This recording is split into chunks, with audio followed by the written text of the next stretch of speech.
রাসূল সাল্লাল্লাহু আলাইহি ওয়াসাল্লাম বলেছেন, মান কানা লাহু সাআহ, যার সামর্থ্য আছে কিন্তু ওয়ালাম ইউদাহি, সামর্থ্য থাকার পরেও সে কুরবানি দেয় না, ফালা ইয়াকরাবান্না মুসাল্লানা, সেজন্য ঈদুল আজহার দিন আমার ঈদগাহে না আসে নামাজ পড়তে।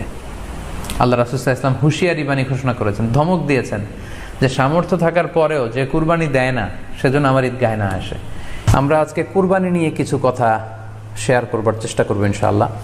কুরবানির প্রসঙ্গটা আসলেই আমাদের স্মৃতির মানসপটে আমাদের ইব্রাহিম আলাইহিস সালাম এবং ইসমাঈল আলাইহিস সালামের যে কুরবানি, ওনাদের যে আত্মত্যাগ, এই দৃশ্যপটটি কিন্তু আমাদের চোখের সামনে ভেসে ওঠে। আমরা জানি যে ইব্রাহিম আলাইহিস সালাম আল্লাহ তাআলা সন্তুষ্টির জন্য স্বীয় পুত্র ইসমাঈল আলাইহিস সালামকে কুরবানি করতে চেয়েছিলেন, এবং সেই প্রসঙ্গ থেকেই কিন্তু আমরা প্রতি বছর জিলহজের 10 তারিখে কুরবানি করে থাকি।